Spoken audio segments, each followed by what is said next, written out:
Sorry, that wasn't me trying to do an Ultimate Warrior impression. That was me having pollen that I was having to get out of my system, man. It is rough out there with the pollen. Let me tell you. If you want a place to kill Green Lantern, this is where you need to take him. Because nothing but yellow, horrible stuff everywhere. There's pollen, pollen, pollen.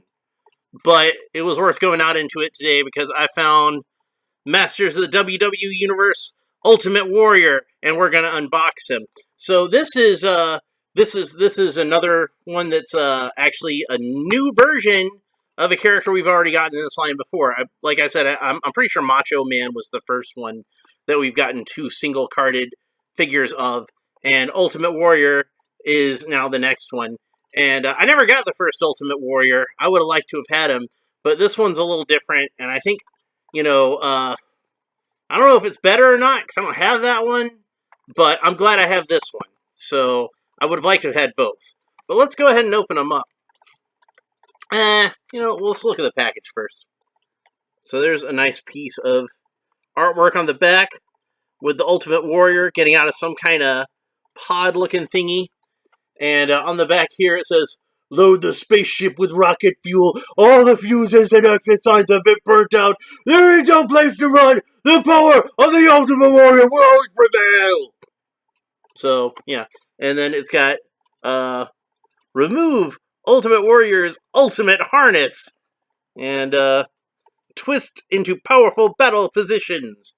And it looks like he comes with the same cape that, Vicor came with in the Classics line. And then it's got other characters on the back here, which I haven't gotten yet, and hopefully I'll be able to find them. But you got Goldberg, Kane, Stephanie McMahon, and old Warrior here. Alright, now let's go ahead and open them up. And as usual, we'll first take a look at the collectible booklet. Now this is funny, because, hang on a second, let me get rid of this stupid... Why did I ever install antivirus software? All it does is make other pop-ups that I would, like, I got the antivirus software so I wouldn't have to deal with pop-ups. And now there's all these pop-ups for the antivirus software. It's annoying. So anyway, this cover is an homage to one of the vintage mini-comics, as most of these are. And not just any vintage mini-comic, but this is actually the last vintage mini-comic. And it was a cover by Bruce Timm, who later went on to do Batman the Animated Series. And it's funny because not only is this an homage to a classic minifigure cover, or a mini-comic cover, but it's also, that particular mini-comic cover was an homage to a painting by Frank Frazetta. So it's like Inception with homage. Anyway, let's have a look at the inside. So you got a fairly nice picture of Warrior here, and his stats. Height, 6'2", weight, 280 pounds, superstar powers, super strength, and super intensity, fueled by the universal power connecting warriors throughout the galaxy. Yeah, that sounds about right. Foreign objects, the ultimate energy harness, and the Cape of Warriors. So, and then it has Macho Man and Stephanie McMahon here. You can see the picture. And she says, "Bow before your queen, savage." "Sorry, princess, but the HWO is here and taking over. Oh, yeah." "They say that those who do not remember history will be doomed to repeat it, but you, Macho Man Randy Savage, and you, Stephanie McMahon, who is the Skull Queen, can never forget the power of the Ultimate Warrior." So, yeah, there he goes. So this, yeah. I'd mentioned before how it seems like a lot of these characters are supposed to be kind of like the He-Man character. Like, they couldn't pick just one to be He-Man. So, they have several different characters that have several different aspects of He-Man, and obviously Warrior is one of them. So, along with The Rock, Hulk Hogan, John Cena, and to an extent, Roddy Piper. Even though they're going more with the heel of Roddy Piper, he still has some He-Man elements to his figure. And there goes the antivirus. I already closed you. Go away.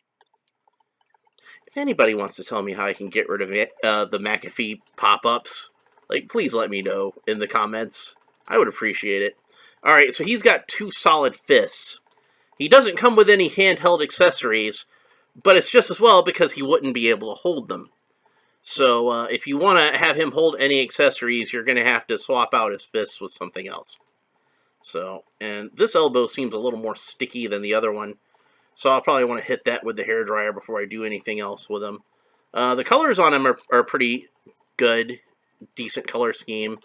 He's got these boot covers that seem to be kind of... they seem to be somewhat hampering how his feet work, but I think that's because his feet are on here backwards. Yeah, they had his feet on here backwards.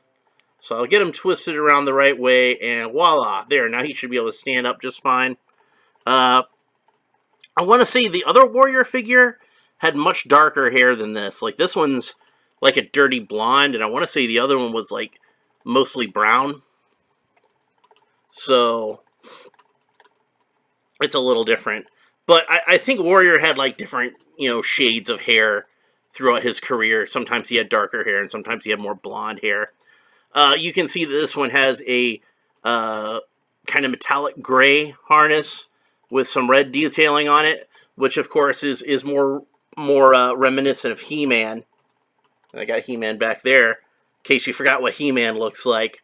But and then he's got white trunks and white knee pads. If there's one thing that I would change about this, is I probably would have given him a different color trunks than white, maybe red. Because just these plain white trunks, they kind of remind me of like tidy whities, like underwear. Like he's just kind of missing the fly in the front. But yeah, it's probably a different color of trunks would have been better. I'm sure this is based on like some ring attire that Warrior actually wore at some point. But I'm not that much of a wrestling expert that I can really pick up on that, unfortunately. But it's a nice looking figure. Let's see what he looks like with his cape of the Warriors. If I can get that out of the package, it's in a rather large plastic baggie. And it is indeed the same cape that Vicor came with. And to put it on him, we're going to have to pop his head off. So, thankfully these heads just pop right off. Remember, these action figures are supposed to be modular, and they come apart. Now, since it was in the bag, his necklace is kind of flat. But I'm hoping once we get it on him, that'll help stretch it out some. And if we can get his head back on. I'm working on it. I promise. I think it's just a little thick with the long hair. Just having just a little bit of a hard time getting it all together. So, and then that does kind of hinder his head movement. So I don't think I'm going to leave this cape on him.